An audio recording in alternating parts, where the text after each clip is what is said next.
morning, good afternoon, good evening, whenever it is, wherever you are. Thank you for listening to the Backlog Busting Project. My name is Wes. With me, as always, is Randy. Hello. And, it's been an interesting 2 weeks, I think. Interesting how, Wes? A lot of interesting games. One in particular that, I had some fun with. Yep. A lot of footage of that. Yeah. A lot of footage of that. We'll get to that shortly. And then Randy tangled with the sequel to a game that he wasn't particularly fond of. And we'll see if that trend continues. Spoiler alert, it does. But first, it's the time of the show where we add to our backlogs, because that totally makes sense, right? Yes. It's Play or Nay. That's what we do here at the Backlog Busting Project. We make sense. Yes. We also do English. Yes. Very much so. It's kind of I noticed while I was putting together the notes for this episode, production notes for this episode, you can really tell it's E3 season, because I had to pull 2 games of the 4 we're doing from the release day for next episode, which is something we usually try to avoid doing, because if it's going to release at the same time as the episode, we would prefer to talk about it on that episode. But honestly, there wasn't a lot of stuff coming out between now and the next episode on June 7th that I felt was going to produce anything besides a one-word answer. And welcome to the days of we're going to stay away from Uncharted and Overwatch and Doom. Yeah. Yeah. And, well, honestly, some of them are also probably staying away from this next one here, because the first item up on the list is The Witcher 3 Wild Hunt's Blood and Wine expansion pack, which comes out for PC, PlayStation 4, and Xbox One on May 31st. This is, of course, developed by CD Projekt Red. It is the second major storyline content for the game a lot of people consider to be the game of 2015, The Witcher 3. And it apparently... usually we try to stay away from expansion packs here when we do Play or Nay, but this seems to be a lot of content for an expansion pack. CD Projekt Red has been really going in on, providing bang for your buck, so to speak, with The Witcher 3. And yeah, it's got like 90 different quests. It's an entirely new region of the game. Brand new faction for Gwent, which people loved. I've never played it played Witcher 3 yet.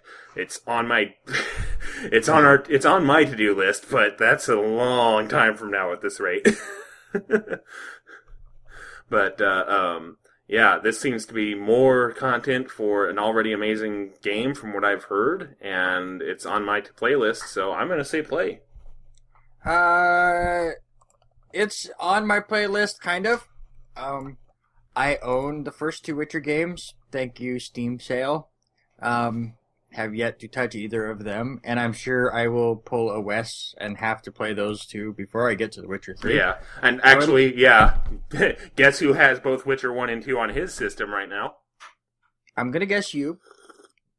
Yeah, if you guess the guy who just took a sip of tea, you'd be correct. Yes! Okay, so... But yeah, at some point, it'll be a play. I would like to think so. Obviously, everyone loved this game. So, I'm up for it. My question to you, Wes, since I don't think we really talked about it, what are you more excited about? The Witcher 3 expansion or the Fallout 4 expansion that just hit? That, Far Harbor. Yeah, Far Harbor. Which one? Honestly, I'd probably have to go with Witcher 3. A lot of people whose opinion Since we're broadcasting this live on Twitch, that's kind of become our new thing. I'll stick with the example of one of my favorite Twitch streamers who I try to emulate here doing the stream streak, and in my general style of overlay and whatnot, and that's Co-Carnage. And he is a huge Fallout fan. Like, he 100% ran the series leading up to 4's release, 100% ran Fallout 4 when it came out, did the Automaton DLC immediately when it came out, and then is doing Far Harbor. But it seems to me like he's more excited now for Witcher 3, which was another game that he loved, and he's played Witcher 3 and Hearts of Stone, the first expansion pack. And, he's gearing up now to do Blood and Wine when it comes out. And it seems to me like he's more excited to play that than he was to play Far Harbor, from what I've seen. Thank you for the follow, whoever that was. I don't have my things up right now. Gons Go TV, thank you for the follow. And that's going to be on the podcast episode now. Oh well. Anyway, but yeah, I would probably go Witcher 3 over Fallout 4 at this point. Thank you for the follow, Ice Cream Man 27 as well. Yeah, I think I'd rather go Fallout just because I've played a little bit of Fallout. I haven't touched The Witcher yet, but I can see both ways. Alright, so the second game. Alright. So we went with DLC, and now we're going with something we also don't usually talk about here on Player A, and that's collections. So we have the Dead Island Definitive Collection coming out May 31st for the PS4, Xbox One, and PC, developed by Techland. I've played the first Dead Island, and actually liked it more than a lot of the reviewers did. If I played it with a friend, it was not terrible. It wasn't like one of those I was going to write home about possible game of the year at the time, but it was a serviceable multiplayer game. You play it by yourself, it got pretty old. Never played Riptide, so yeah, it might be a play just to play the second one. Yeah, I can see that. I haven't played any of the Dead Island games. I remember them. I remember them when they came out. The first one kind of caught people's attention simply because of the really amazing initial advertisement. With like the slow mo going on. Oh God, like the really haunting music, and it and it's like slow mowing through a hotel and all this. But I never really played the games that much. I remember the reaction to one was kind of lukewarm. Riptide, I don't remember hearing anything about, honestly. But,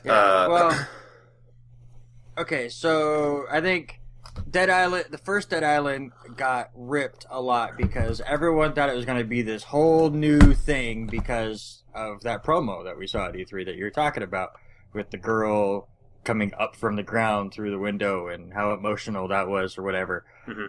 And then it was just, your typical zombie beat 'em up kind of a game, a little bit of an open world taste to it. And I think Riptide basically was DLC because that thing came out so fast and to very lukewarm reception, like they didn't make as much of a deal about it.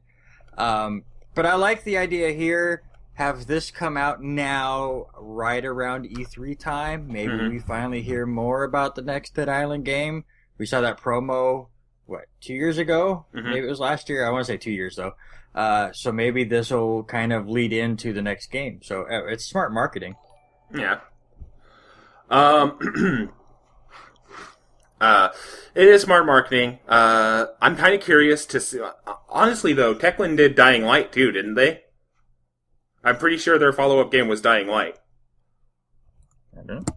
While he looks that up, I'm going to go ahead and say, holy shit, you guys.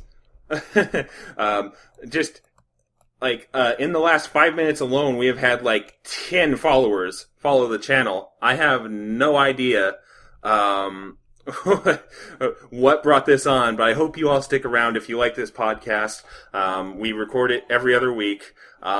I also personally stream, try to stream every day, and you can get the times for that by hitting !next stream or hitting the schedule button down below in the chat, or on the Twitch main page. Randy, have you got that info yet? Yes, Dying Light is from Techland. And see, that got rave reviews. So I would more expect to see more Dying Light from them before they go back to Dead Island. But yeah, just go.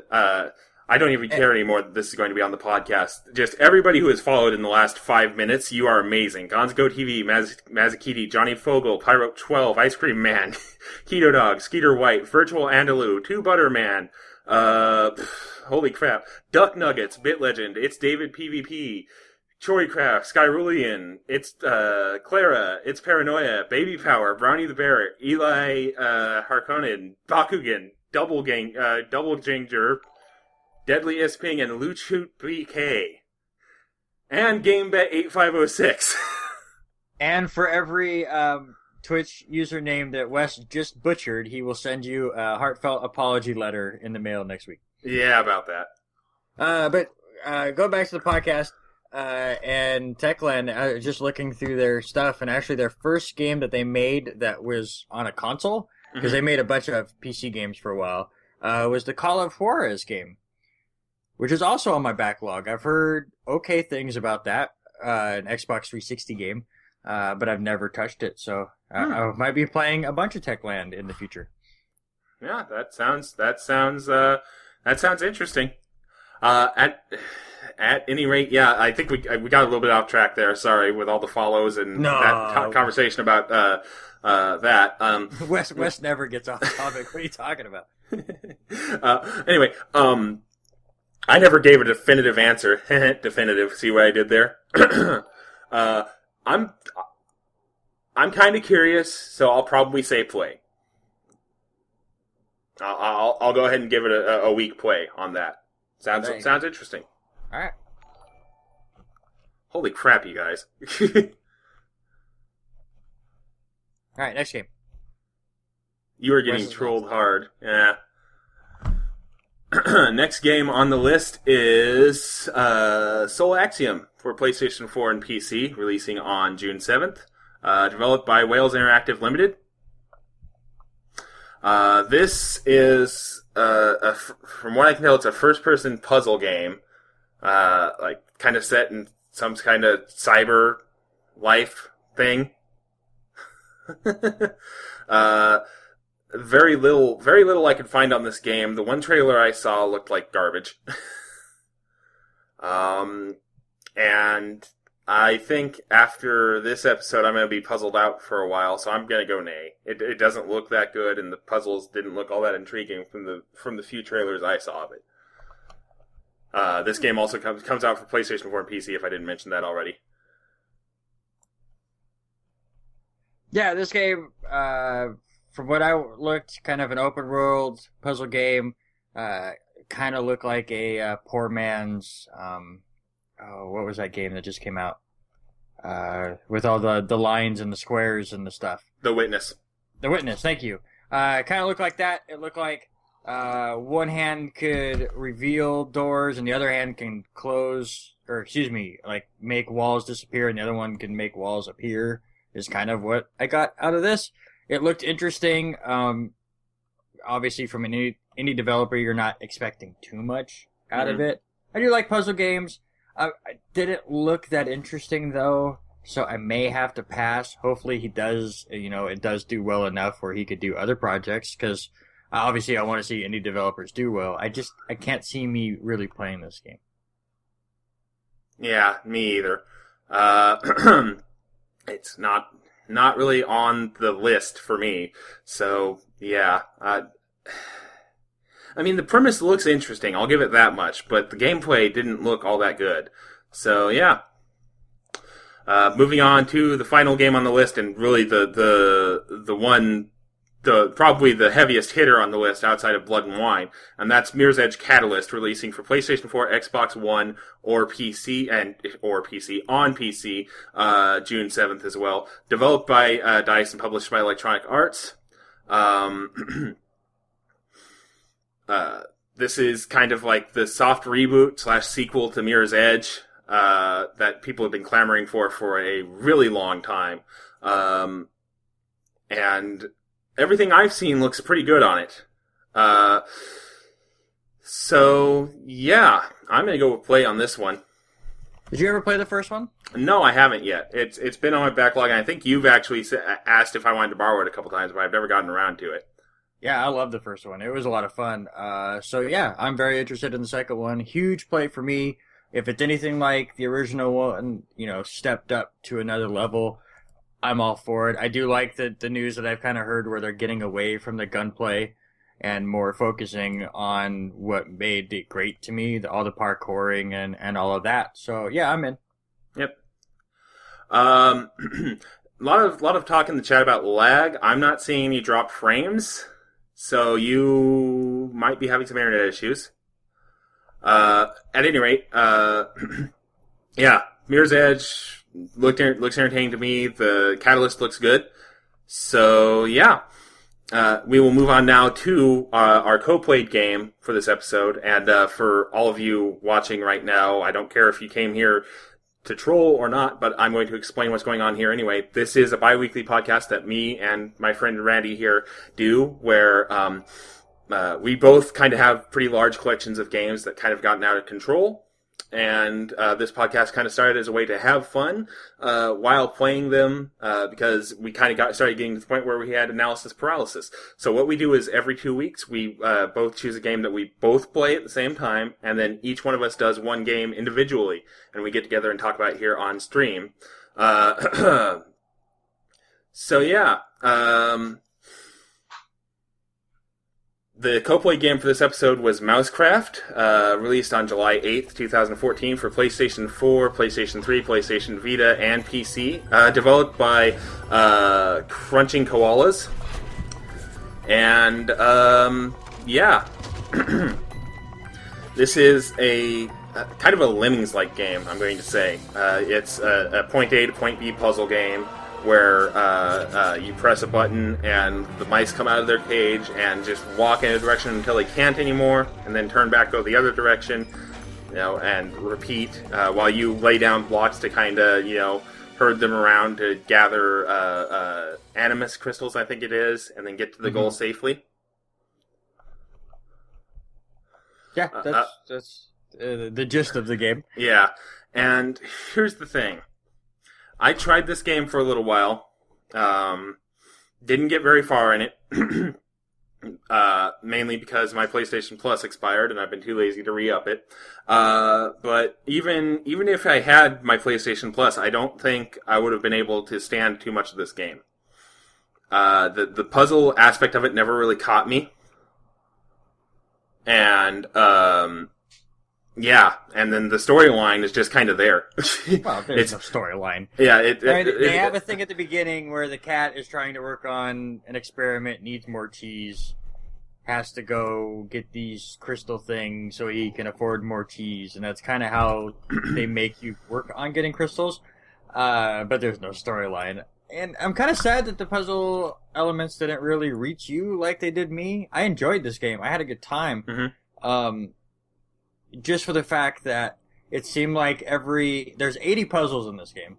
And right. I want to say every 6 or 7, they were adding a new element to it, which added an extra bit of thinking to it, whether it was blocks that broke down after 2 mice touched it, so not all 3 mice should get across, or jelly ones where now your mice who could only at once drop 3 spots can now drop more than that, or electrocuting blocks, which if you put it in water, it makes obviously the water dangerous, or if you touch it, it fries you. TNT blocks, just all sorts of different blocks that they added to it, which as you got farther in the game made it more and more challenging, really, and really kind of kept you on your toes. The one thing I'm a little disappointed in is the last block that they introduce in the last section of the game is a moving block where you can move that block multiple times, and it kind of breaks the game. I want to say the last 10 levels were the easiest in the game, it seemed like, or at least later on. So it was kind of sad where it was like you'd think the difficulty would get harder and harder, and that, those last couple of puzzles would be really hard. It was like once you got to that point, it was kind of a cakewalk. But I do like the fact that it really sets it up well for trial and error. I mean, it's really just a couple button pushes and you're back to the beginning. So you can. I found myself on tougher puzzles basically going, okay, I think this is how the first section is going to go, so let me test that out and see where the mice end up. And then I can kind of figure it out from there. Also, as long as you don't play it like we did, Yeah. we played it in a 2-week period where we're trying to force ourselves to get through it as fast as possible. Yeah. I think if you really sat down and played 3, 4, 5 levels a game, like, say you're playing The Witcher 3 DLC for a while and you just need to wind down for a little bit, play a couple levels, and it's just one of those games, kind of like a Peggle 2, where you're just playing it in the side. It's a great game. It's just not one of those you want to sit down for 2-3 hours. Yeah. We played it in a 2-week period where we're trying to force ourselves to get through it as fast as possible. Yeah. I think if you really sat down and played 3, 4, 5 levels a game, like, say you're playing The Witcher 3 DLC for a while and you just need to wind down for a little bit, play a couple levels, and it's just one of those games, kind of like a Peggle 2, where you're just playing it in the side. It's a great game. It's just not one of those you want to sit down for 2-3 hours. Yeah. That I think maybe if I had, had a bit more time to play it and, not had to feel myself forced to play it, maybe I would have been a bit more tolerant of it. But I just kind of, the very little I played of it, I was just like, eh. But, the one thing I did kind of get a little bit of a chuckle out of, because it's a really, really low-hanging fruit science joke, I absolutely love that the cat is named Schrodinger. Yes, that's pretty funny. It was just like, I don't know what I was expecting, but yeah, sure. No, and honestly, it doesn't take itself seriously, obviously. Again, the story is just there at the beginning, and then there's a little scene at the end. It's just there to set up a premise, really, and everything else is about the puzzles. And I think the puzzles do themselves, they're pretty damn well. But I can understand with what we have to do for the podcast how it's tough to kind of grasp around some of that stuff, especially when you're not a puzzle guy. But I will say, you go to the ending, and I'll just ask you, Wes, since you didn't quite get there. What did you think his experiment was for? What do you think he was trying to build? I didn't even get far enough to really hazard a guess at that. So, what, a giant laser pointer? I don't know. You think it was funny. You're not the farthest point off as far as useless.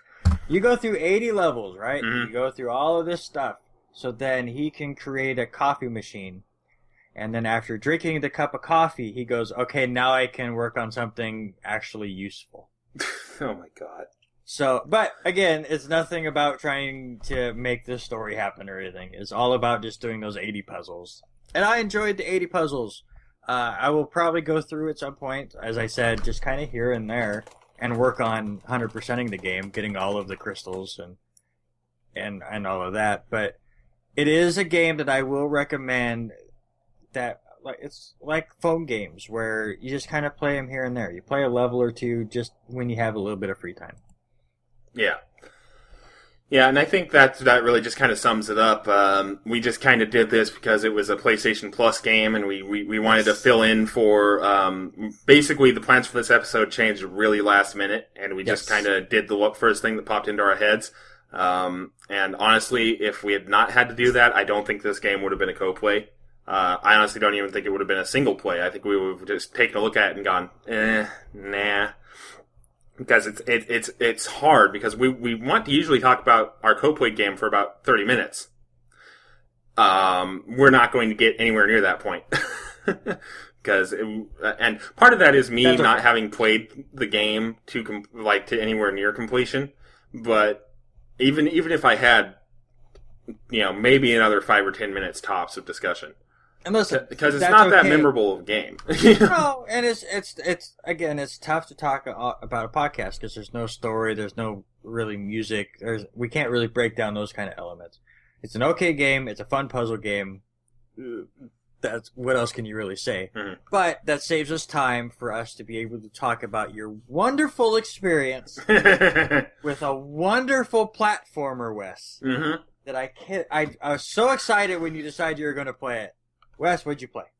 My game was Super Meat Boy, developed by Team Meat, released on October 20th, 2010, initially for the PC.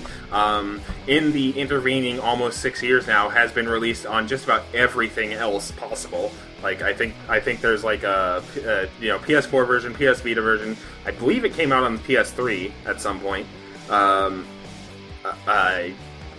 I think it's coming to like 3DS and Wii U. You know. I think there are some toasters somewhere that can play it, but this is a brutally hard platforming game, and that is the very reason why the original plan for the last episode, the Friday the 13th episode, Randy wanted me to play Super Meat Boy, Yes. and then we changed it to the sequel idea, and obviously Super Meat Boy had to go. So, yeah. But then this episode kind of had its plans upended, and I just went, fuck it, we'll do it live, I'll do Super Meat Boy.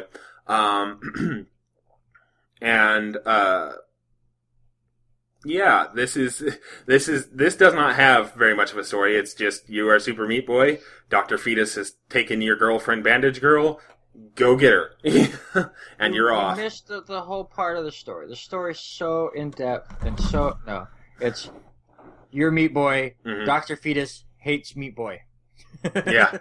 I Pretty love much. the beginning of this game. Yeah. And the goofy beginning of it. Alright, yeah. But this game, I think one of the reasons you wanted me to play it, to kind of give some backstory, is way the hell back on, what was it, episode 3? Episode 2. Episode 2. I played Hotline Miami. Or we played Hotline Miami. Yes. As our I liked co-play. it. Randy liked it. I did not. And a lot of my bone to pick with the game was that I found it way too difficult because of the randomness inherent in the game. And one of Randy's disagreements was he thought I just found it bad because it was difficult, and to which he then posited, you should play Super Meat Boy and see, Yes. you know, What a real hard game looks like. yeah. And to that point, I enjoyed this game. I mean, it may not have looked like it at times, especially near the end, but that was frustration at, my skill or lack thereof. It wasn't frustration because the game had suddenly gone, yeah, no, you're not gonna get what you need to do that.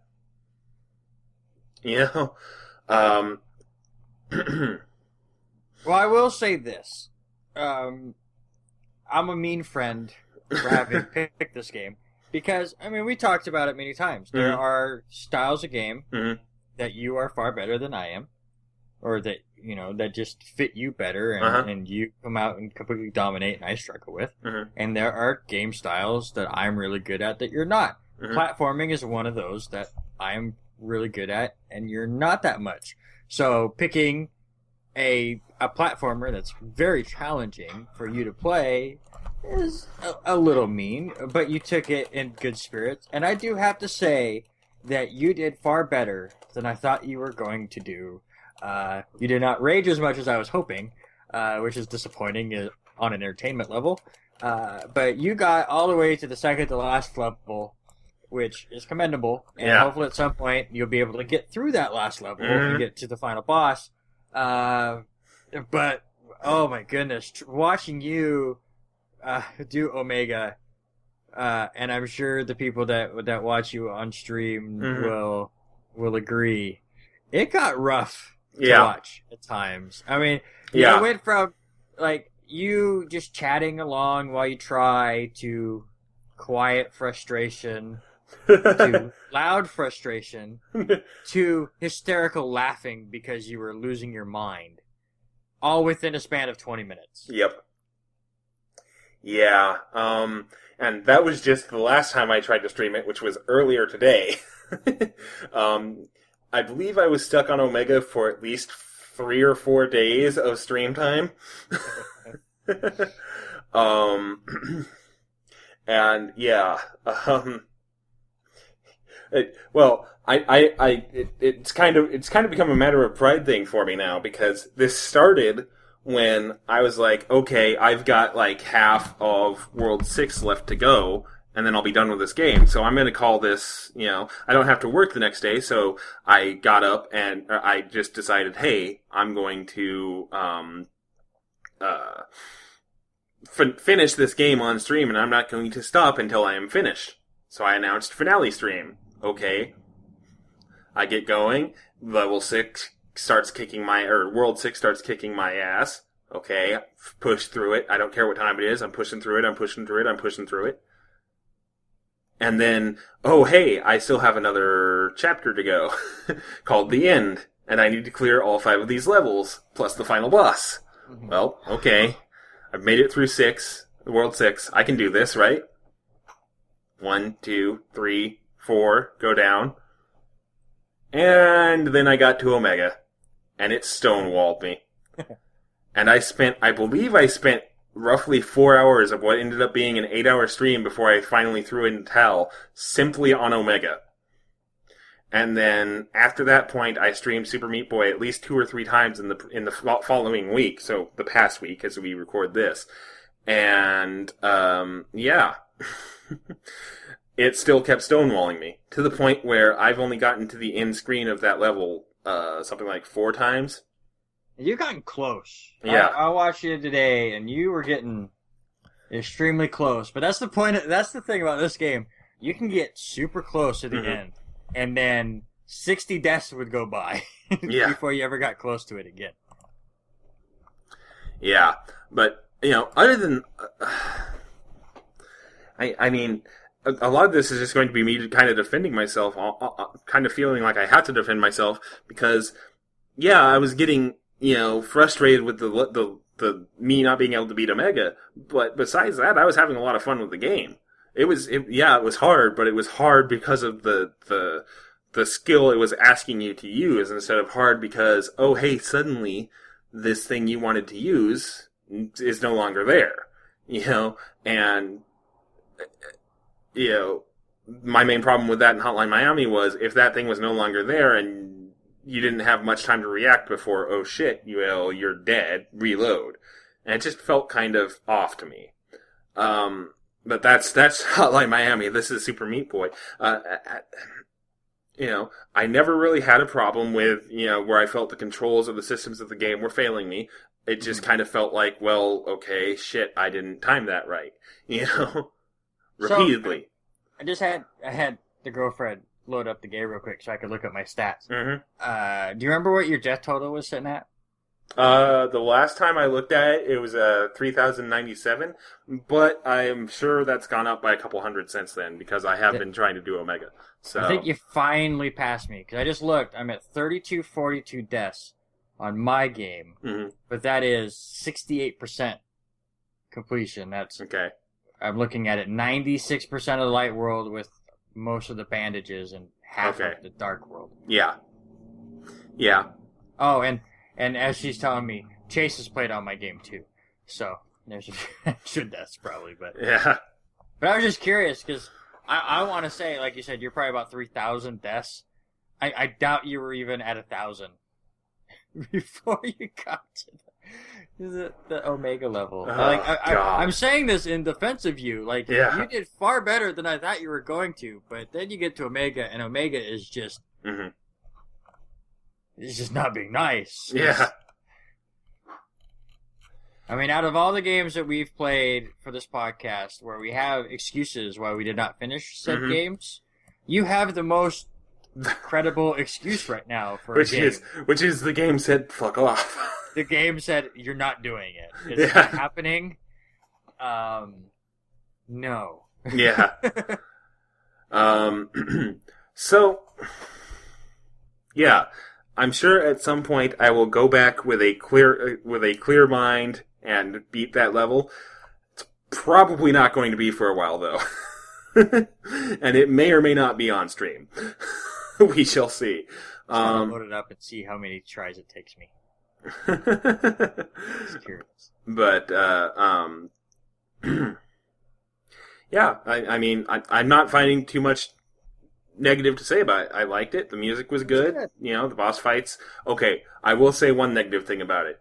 There is a boss in this game that made JonTron's worst bosses of all time list, and I completely agree with him. And that's the Simon Says boss at the end of Hell.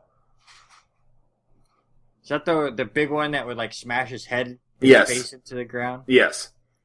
I don't think that's the worst boss of all time. It's not the worst boss of the game. I could see that. Yeah. Well, it made his top 10 list. I mean, I think it was pretty low on the list, too, if I remember right. I have to go back and watch. But it wasn't the best. But it's, yeah. I mean, it's different than some of the other parts of Super Meat Boy, but I think it still worked out well. Actually, I was going to ask you, what did you think of the little nods before each chapter? Did you notice those? Not really. No, I noticed. I mean, I recognized that there was a cutscene playing, but I didn't see. Not exactly. My forte in recognizing. I'm assuming they were nods to like platformers. They were old school platformers, sir. Yeah. I'm talking like Castlevania. I'm talking Ninja Gaiden. I'm talking Mega Man 2. So it was a wonderful nod to like old school NES platformers. That would explain it. Yeah. I even think there's a Bubble Bobble one in there, if I remember right. Yeah, because platformers weren't exactly my thing back in the day. And you're a bit younger, so you grew up Super Nintendo days. Yeah. I grew up on the golden era of the NES. Yeah. Because I'm old. But. All right. So, yeah. It's a good game. And I'm sure eventually, like I said, I will go back and beat Omega in the final boss of the Light World. Now, am I going to go back and, 100% it? No. I don't know if I'm ever going to. I put it away for a while. My goal is to someday say I've 100% as a Meat Boy. Mm-hmm. I don't see it ever happening. Yeah. The bandages are bastards. Some of the Dark World levels are bastards. There is a special world once you beat Super Meat Boy when you play as Bandage Girl. Those levels are bastards. Oh, man. So, yeah. At some point, I'm going to keep trying. Maybe I'll stream it at some point. Mm-hmm. Who knows? But maybe we'll just do this. Wes, you cannot play Overwatch until you beat Super Meat Boy. Well, I kind of have to have the money to buy Overwatch. I also need to have the ability to speak English. It's never happening. Yeah. It was a thought. Okay. So yeah, that'll do it for Super Meat Boy, and we will move on to your game, which is the reason you have Musophobe under your name this week. Yeah, you struggled through your game for one reason. Mm-hmm. I struggled through mine for a whole nother reason. Yep. My game was Epic Mickey 2, The Power of 2. It was developed by Junction Point Studios and published by Disney Interactive. And it was released November 18th, 2012. You can't speak English now, bitch. Everybody. But I don't want to. I don't want to be speaking about any of this. And you have on here for the Wii U. I've actually learned that the Wii U is a port. Oh. It came out for the Wii first. And I think it came out for, the PlayStation and stuff, too. But I played it for the Wii U. And lo and behold, when I looked things up, because playing the beginning of this game was awful.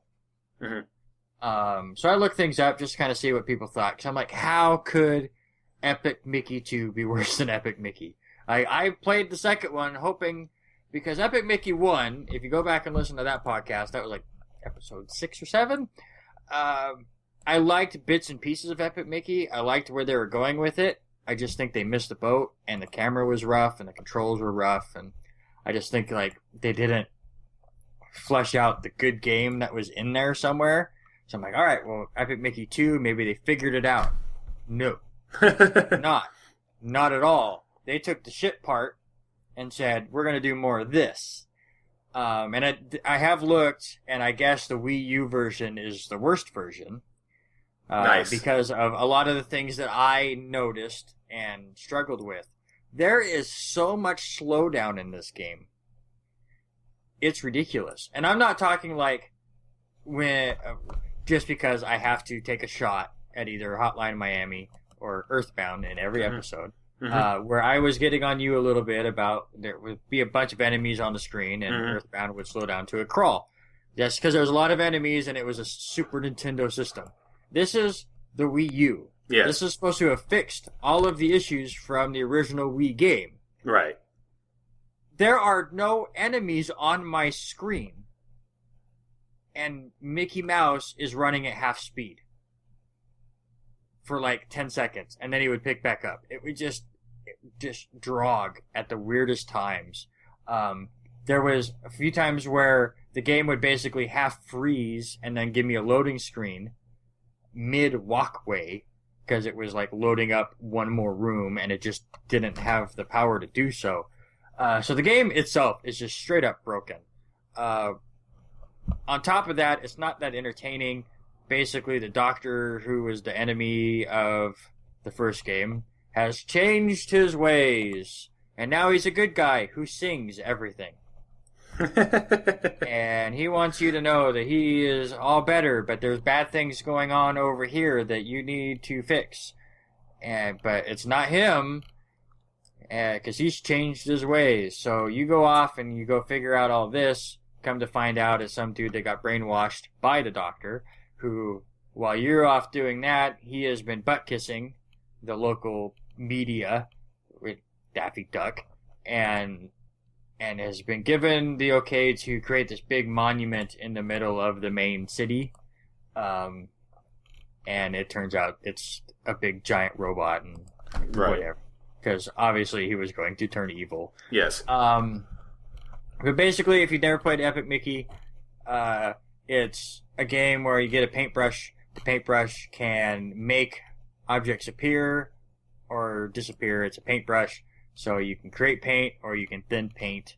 You can also do that with enemies, where you can befriend them with the blue, or destroy them with the green, and it changes things up slightly as things go. The big change between 1 and 2, which is the worst change they could have made, is the title of this game, again, is The Power of Two. The person that you were... I can't even remember his name now.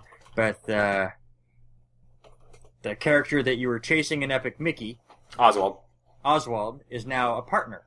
Because obviously you guys have now teamed up. It now forces you to make it a co-op game. Where Oswald has certain powers, Mickey has certain powers. Interesting in theory, if you're playing it by yourself, it has Super Resident Evil 5 syndrome. Where you spend 80% of the game cussing out your partner for just, will you come here? Just, you're standing right next to where you need to stand, Oswald. Will you please electrocute the switch so we can move forward? Yes. And then he would go off and do his thing. Yeah. And the problem is, if you hold the B button, it tells the computer to come closer. If you hit the B button while he's close, you throw Oswald way the fuck up in the air. And then he floats back down. And then he slowly floats back down. B is also the command to tell him to do the electrocuting thing so he can move forward. But if you don't wait for him to stop running, right, and let the prompt come up, you get to do that. And I did it a lot. Yeah, you did it a couple of times in the one stream you did of it, and yeah, I was not feeling the love even in that short stream you did. So it was pretty memorable. Yeah, and there were many times that I just wanted to put this game down and not play it, but I'm like, all right, I'm just going to push through. I got to get through this so I can make fun of Wes because he didn't finish either of his games. I just got to do it. And actually, the game is not that long, thank God. Again, it's not memorable. I do like that they kind of throw in a few older references. I think in the first game it was mostly really, really, really old Mickey Mouse references that my parents might remember. Now they've kind of added in, I think Peter Pan was in the first one, or at least Smee was in the first one, I think. He's back. they make a lot of references to Alice in Wonderland and Snow White, and you never see the characters, but you see references and like set pieces all over the place. Mm-hmm.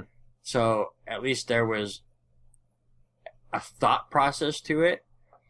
But I just think they missed the boat. I mean, we've played a bunch of Kingdom Hearts lately. Right. Where you go to those worlds. And I thought that's what we were going to be doing, is you're doing platforming in these worlds, but older than what you visit in Kingdom Hearts. And they just missed the boat completely, on top of the controls are just awful.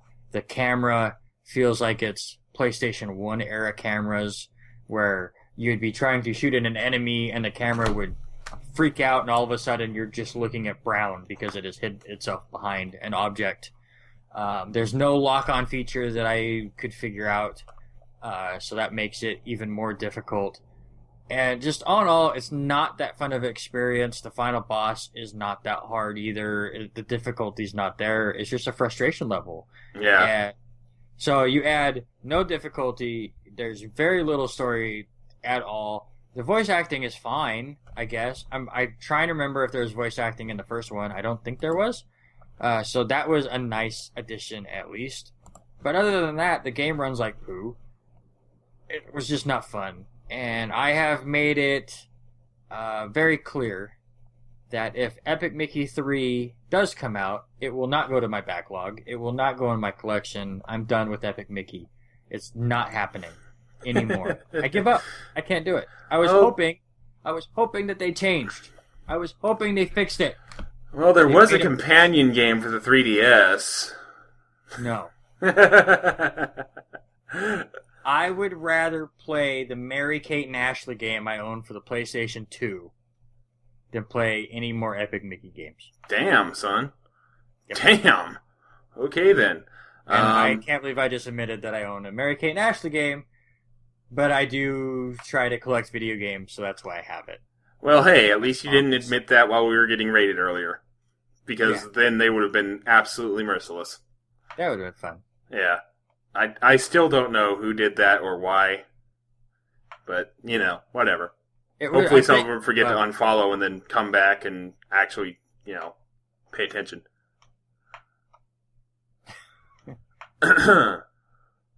But, yeah. I really have nothing to add.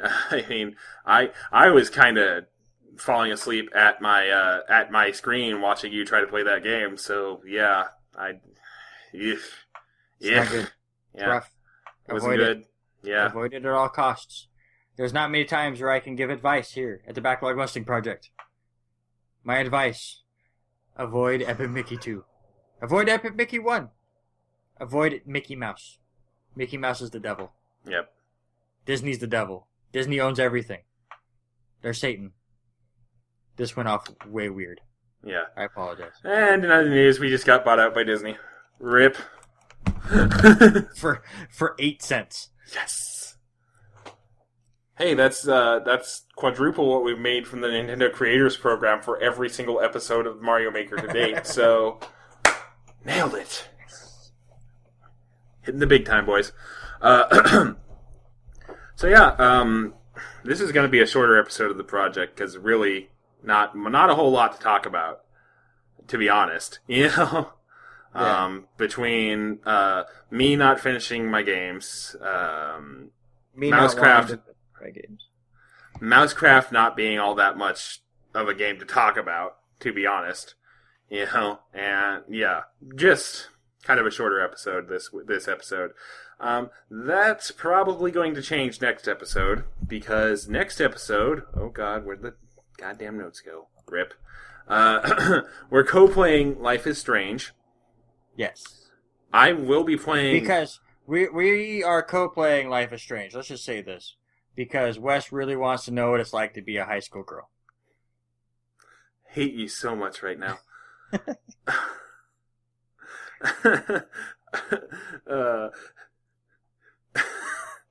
Speaking of things high school age girls like, Undertale will be the game I'm playing.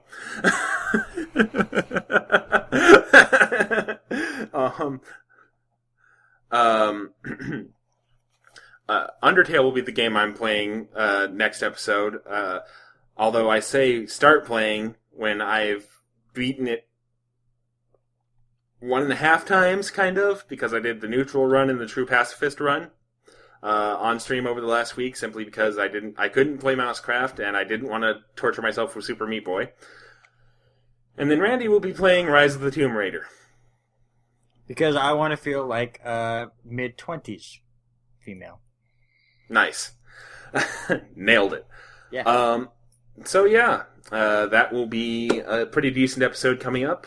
I'll be streaming, as always. Hopefully to a slightly less hostile raid environment. That was interesting. And Randy's going to try to start streaming a bit more often, too. We've had a lot of tech issues with our YouTube stuff. Hopefully that will be returning soon-ish. Probably in the Blizzard sense of the term. As in when it's good and damn ready. Blizzard sense, not Duke Nukem sense. Yes. Just wanted to help you out. Yeah.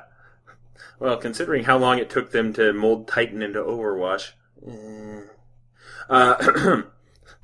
Or Warcraft Adventures, Lord of the Clans, or StarCraft Ghost. Oh god, this is confidence level falling. Anyway, but still a whole lot of fun stuff in store for us here over the next couple of weeks. Hopefully you'll join us for all of that. And until next time, whenever that next time is, as Will Wheaton always says, play more games.